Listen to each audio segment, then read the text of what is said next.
those of you not aware, there was a UFC event tonight, aired on Versus Fight Night type of thing. On paper, looked like it was going to be pretty good. Turned out, not so much. Happens. It's UFC, real thing. You know, can't always control. Not always going to know how things are going to turn out. Put two fighters in the ring, and you're not real sure exactly what's going to happen.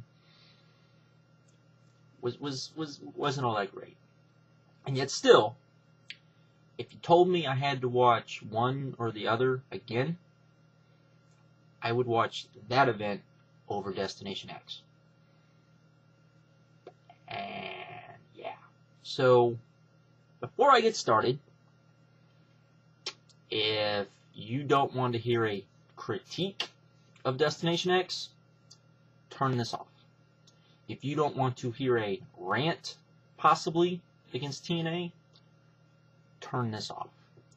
If you want to hear a fan's perspective, quote unquote, of this pay-per-view, you need to turn this off. So for everyone else who is still here, let us get started. Destination X. Destination X. 2010. Remember last year's Destination X that was so bad and was saved by the Ultimate X match to an extent. I mean, that was the only great thing on it. Yeah. Anyways, I'm going to do something a little different tonight. I'm going to give you how I feel, the critic side of me would feel about some of this stuff, and how the fan side of me would feel about some of this stuff. Just this one time. Just this. I'm going to try to do my best. Maybe some of you will not believe me, but I'm going to try to do my best, and we'll see how things go. Okay? Because I've been sitting here for a while thinking about this. Not the matches, just how I was going to talk about this pay-per-view. So, let's get started. So we started, well, I get home. Actually, I was at work. I had to work today, or yesterday, I guess, by the time most of you see this. I saw on Twitter that it was, I guess it was implied, with that, the Ultimate X match was going to go on last. I thought that was a little weird myself, but I was like, really? Yeah, so that was the first thing. Got home just in time for the start of the pay-per-view. Started watching the pay-per-view. Didn't buy the pay-per-view. If TNA didn't give a damn to truly make me care about the pay-per-view, I wasn't going to buy it. Some people say, then why are you reviewing it? Well, I'm willing to let TNA try to win me back, and I'm willing to try for them to put on a good enough product where I will buy Lockdown, which I have pretty much every year. I have bought Lockdown. We will get to that in a minute. So, we start off with Kaz, Daniels, Amazing Red, Brian Kendrick, ladder match. The fan side of me said, this is good! Yay, I was looking forward to this match, even though, I did the video talking about the fact that some of you didn't understand when I was kind of griping about the fact there was a ladder match. It wasn't that I thought this match would be bad. I thought this match would be very good. I thought this match had possibly been great. I thought this could have been match of the night. Okay? My problem simply was I thought that, and the fan side of me, it was like, why is TNA doing a ladder match? TNA's known for the Ultimate X. Why aren't they doing an Ultimate X match? Just thought it would be better as an Ultimate X match. Critic side of me was like, why don't they do an Ultimate X match? This would probably be better as an Ultimate X match. You can do the Ultimate X, you can do the two tag team as, whatever. That was kind of my point. It wasn't that I thought this was going to be bad. If people thought that, I apologize. So it came out. Fan side was like, ooh, get to see this early. Critic side was like, ooh, this will be a good way to start off the show and get the fans into it. Match goes. Hit a bunch of spots. Did a bunch of stuff. Pretty good match. Very good match, actually. Not great. I didn't think. I did think that, critic side thought it felt a little flat. Fan side wanted a little bit more. Didn't feel like it really ended when it should. So there. It was very good. Not great. Great way to start out the show. It was like, yeah. Then we got Tara versus Daffney. Now, see, most of you already know what I'm going to say about this because we have Daffney. I like Daffney. Like Daffney a lot. Fan side's like, ooh, it's a Daffney match. Kind of like this. Critic side is like, Daffney match. She's not so good. Fan side says, critic, shut the fuck up. It's Daffney. That's all that matters. Daffney comes out, does her little entrance, yay. Tara comes out, they go out, have a pretty good little match. Little back and forth, not great, your basic kind of diva, knockouts match. Remember when knockouts match used to be head and shoulders better than divas matches? This was okay though.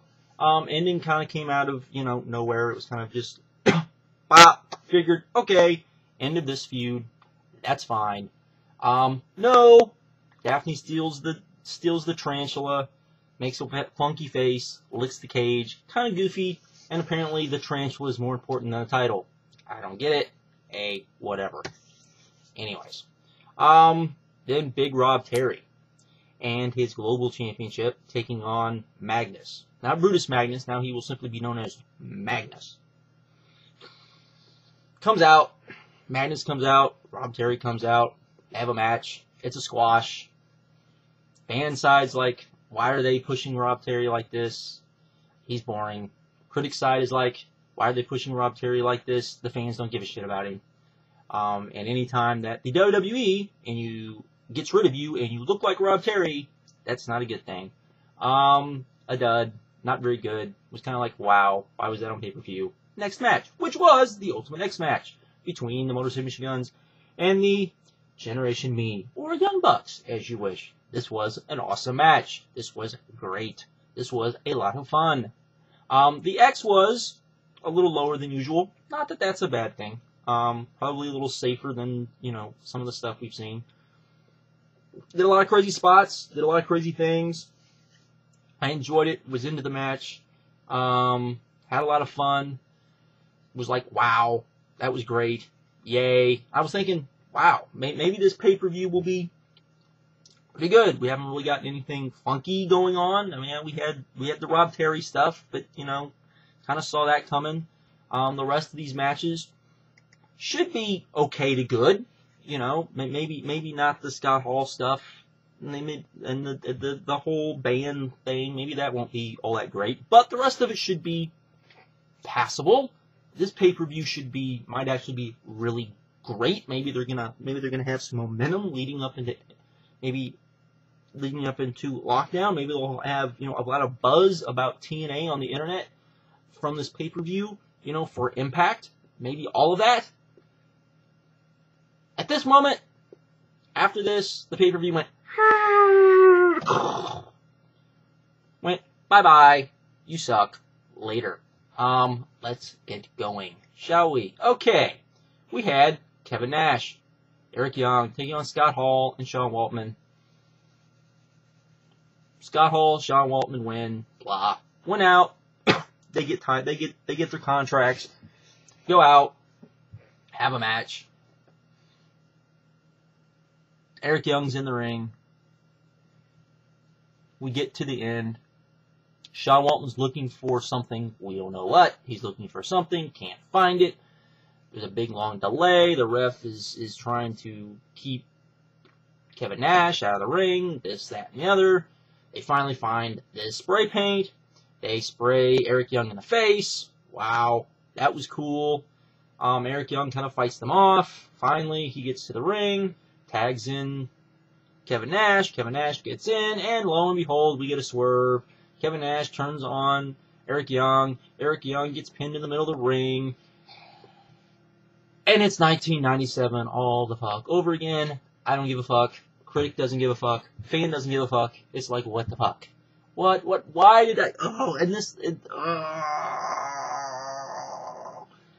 And what was even worse was after they did this to Eric Young. after they pinned Eric Young, then they did the whole, you know, they did the dead, you know, the dead man spray paint, the body, the dead body thing, the lines on the ring.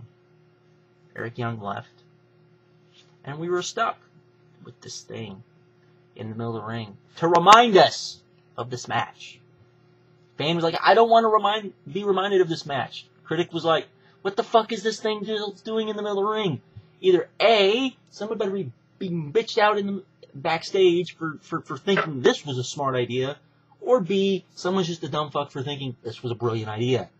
And so, for the rest of the night, we're stuck remembering that the NWO Wolfpack with music is back. I don't give a fuck. I don't give a fuck. I don't give a fuck. There we go. Then we got Doug Williams versus Shannon Moore. Thought, okay, got the crap out of the way. Doug Williams, Shannon Moore.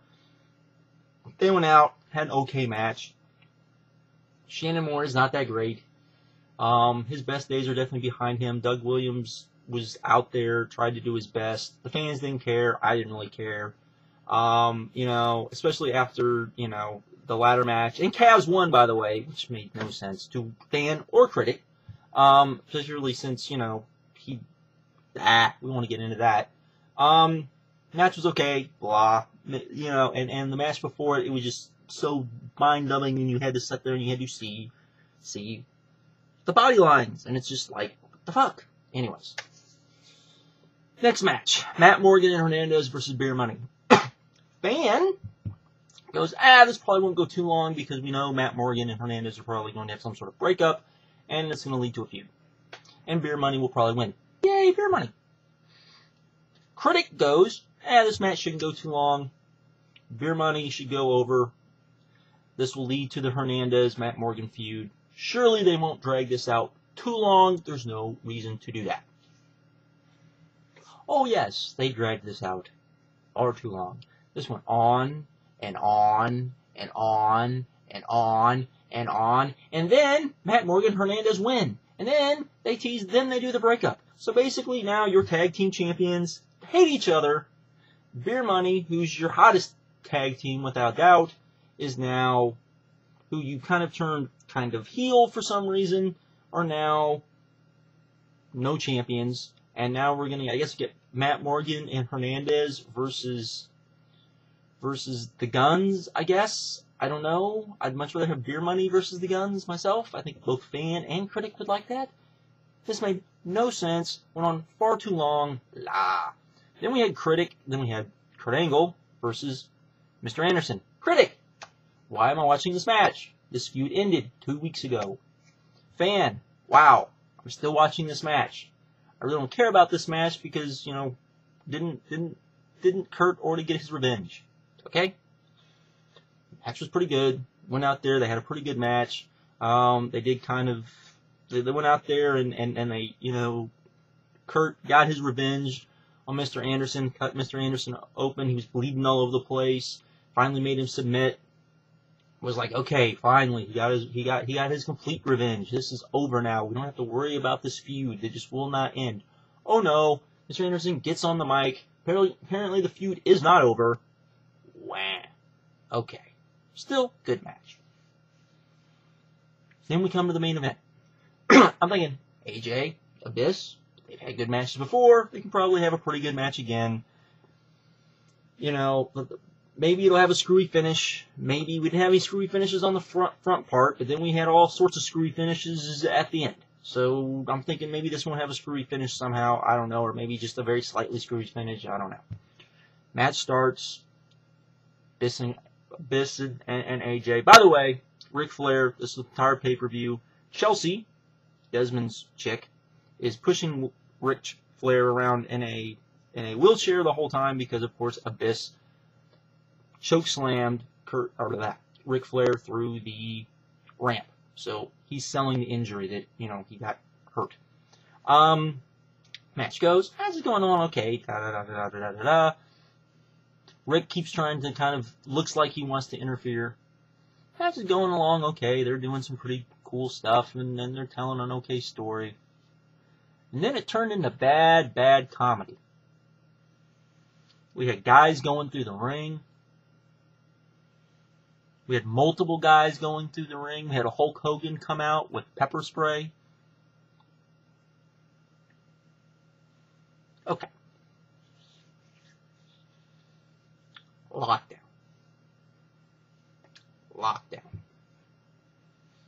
We know at lockdown that probably going to have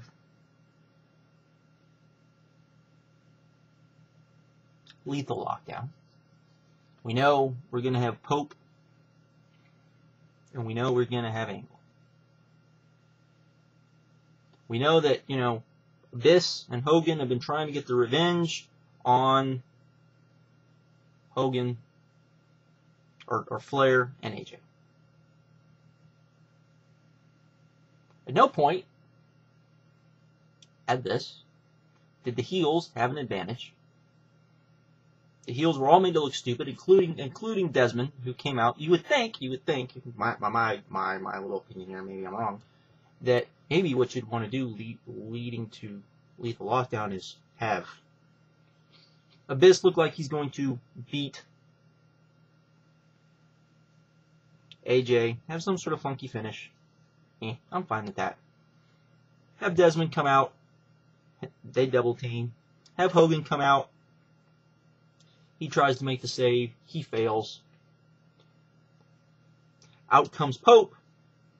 Then out comes, I don't know, Mr. Anderson.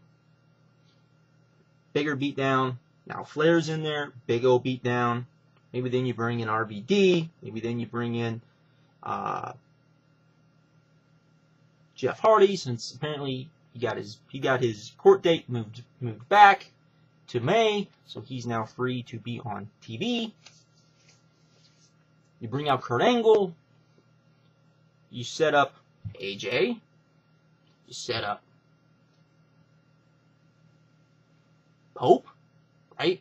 You've already got Desmond out there. You've already got and who you bring out the guys that you want to team with Flair. So you have 5 guys with Flair. And you bring out the guys that you want as Hogan's team. You have this big, huge melee. You might even have the Flair guys beating up and winning the melee at the end of the pay-per-view.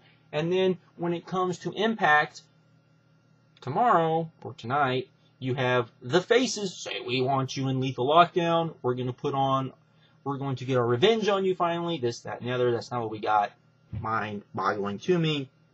And instead, what we got was a Three Stooges bit.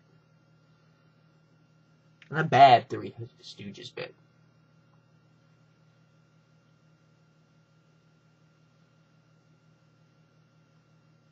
Now see, it's not even that they did this stuff that really upsets me. It's the fact that while the ratings aren't important, they are important at the same time.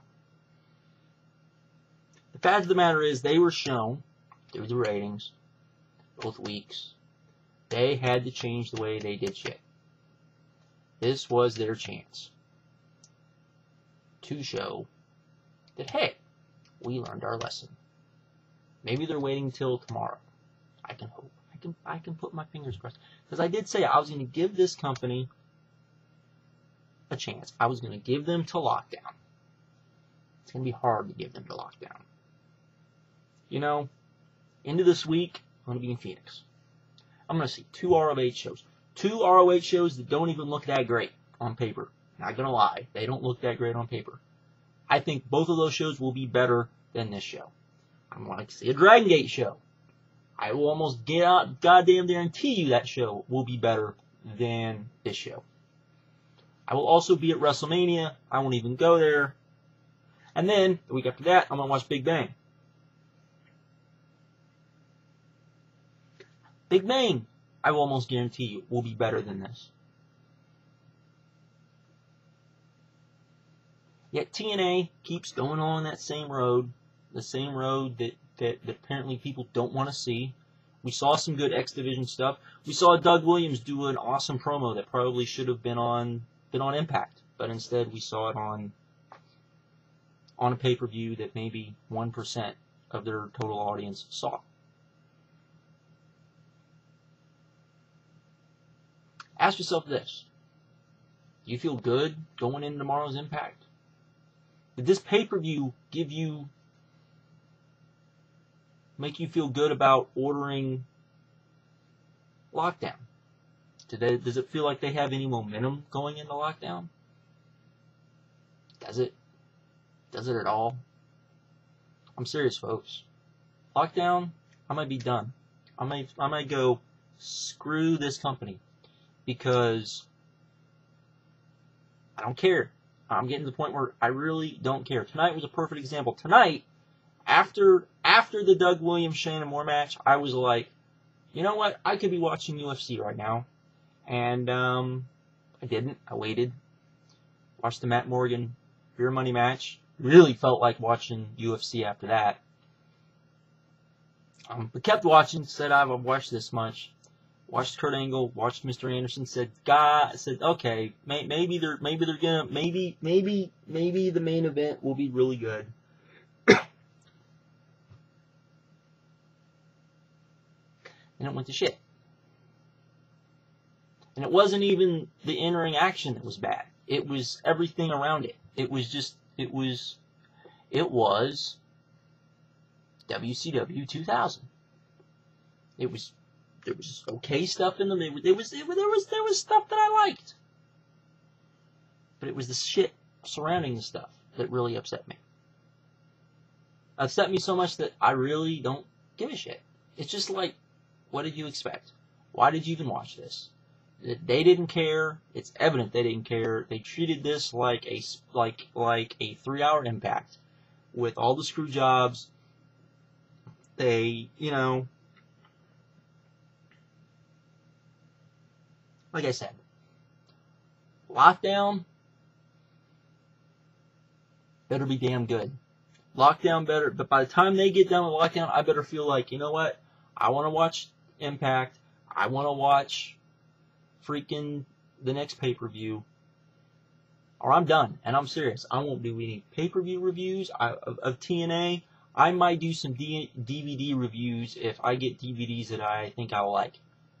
And I don't want to say that because, as I continually said, there are a ton of guys in TNA, a ton, over, I would say 80% of their roster, 90% of their roster probably, that I am fans of, that I want to watch wrestle, that I want to help support.